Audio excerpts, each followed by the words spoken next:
C'est la chronique d'Élie Corchia, président du Consistoire de France. Bonjour Élie Corchia. Bonjour Léa.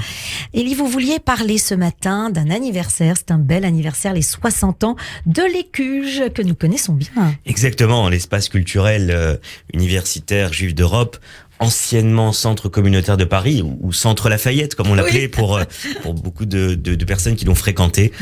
C'était une magnifique soirée. Parmi les événements de cette semaine, je voulais vraiment mettre en lumière et mettre un peu le focus ce matin dans notre émission hebdomadaire sur cette très très belle soirée qui a été organisée par mes amis Yves Roisse, le président de l'Écuge, et son directeur général Gadi Bigui, son directeur général adjoint Jean-François Strouf, et toutes celles et ceux qui œuvrent pour ce magnifique institut universitaire qui vraiment est un lieu de transmission, d'échange essentiel. Je l'ai écrit d'ailleurs dans un texte que j'ai fait pour cette soirée, pour le livret de cette soirée, parce que c'est un lieu qui apporte quelque chose d'unique. C'est un lieu de transmission, d'échange depuis 60 ans, effectivement. Et d'ouverture aussi. D'ouverture auprès de tout le monde.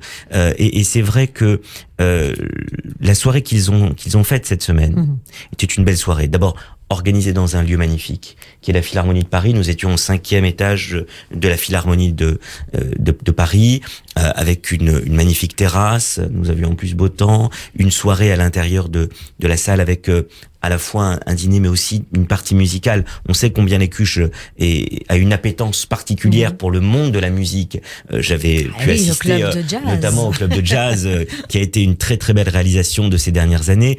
Et là, nous avons eu, et je tenais vraiment aussi à le citer ce matin, nous avons eu une programmation musicale pendant cette soirée de gala.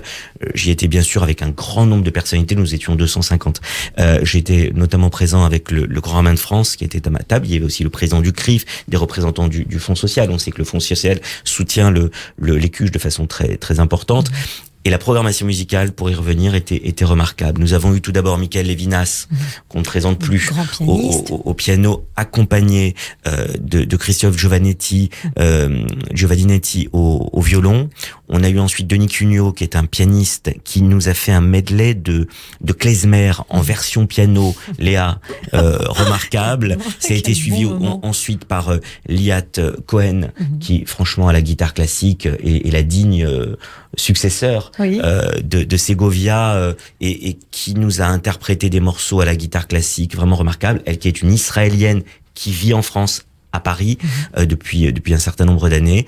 Et puis enfin, pour clôturer cette partie musicale, on a eu le plaisir d'écouter en fin de soirée Jérémy Ababou, qui nous a livré à la fois une réinterprétation de Ravel au piano, et puis ensuite un morceau qui s'appelle Paradoxe, un morceau qu'il a sorti il y a peu, et qui est un petit peu ce paradoxe, lui qui nous l'a dit, entre cet artiste, ce jeune artiste brillantissime, qui est, lorsqu'il vivait en Israël, puisqu'il est israélien d'origine, était le français, et qui maintenant qu'il vit en France est l'israélien. Alors en fait, c'est un beau symbole de ce mélange entre la France et Israël. Et vraiment, encore une fois, il y a un moment important, je voulais le citer aussi, c'était cet hommage qui a été rendu dans la salle à Madi et Edmond Elalouf, qui est vraiment le président d'honneur et un petit peu l'âme aujourd'hui vivante de ces 60 ans, de ces décennies, puisqu'il y a participé grandement au cours de ces dernières décennies. Et le hall de l'Écuge portera à partir de Tishri prochain, des fêtes de Tishri, le nom. Il y aura une cérémonie spécifique pour donner le nom du hall de l'Écuge à Madi et Edmond Elalouf. C'était aussi un moment important. Nous avons été à leur table et nous leur avons rendu hommage. Et encore une fois, bravo à mes amis de l'Écuge pour à la fois cette action qu'ils mènent et qu'ils continueront à mener, bien évidemment, dans les 60 prochaines années. Et qui viennent toujours sur Radio J chaque semaine pour nous parler de l'actualité de l'Écuge. Élie, vous vouliez également nous parler de ce livre que vous avez apprécié, Déconstruire l'antijudaïsme chrétien. C'est un livre de la Conférence des évêques de France. Exactement. Et plus spécifiquement du service national des relations avec le judaïsme, ce qu'on appelle le SNRJ, Léa, qui est dirigé par le père Christophe Le Sourd, qui est un ami, qui est quelqu'un qui œuvre vraiment pour les relations entre le judaïsme et les églises. Et la conférence des évêques de France est présidée par monseigneur Éric de Moulin-Beaufort, qui est aussi une grande personnalité aujourd'hui avec laquelle nous avons des relations constantes. Ce livre, il a été préfacé par mon ami le grand rabbin de France, Raïm Corsia. C'est un manuel, imprécis on pourrait dire, mais j'aime bien le terme de manuel qui est utilisé d'ailleurs par Éric de Moulin-Beaufort, parce que tout simplement, en 20 chapitres différents, il vient à partir des textes de l'Église et à partir des recommandations qui ont été faites par l'épiscopat. Eh bien, il vient déconstruire tout ce qui malheureusement a fait cet anti-judaïsme chrétien, dont on sait très bien qu'il a été aussi aux sources très régulièrement de l'antisémitisme. Et vous avez, pour vous en citer 3 par exemple, Dieu est-il violent dans l'Ancien Testament et amour dans le Nouveau Testament? Rappelez-vous que jusqu'à Jean 23, on parlait des Juifs comme un peuple perfide.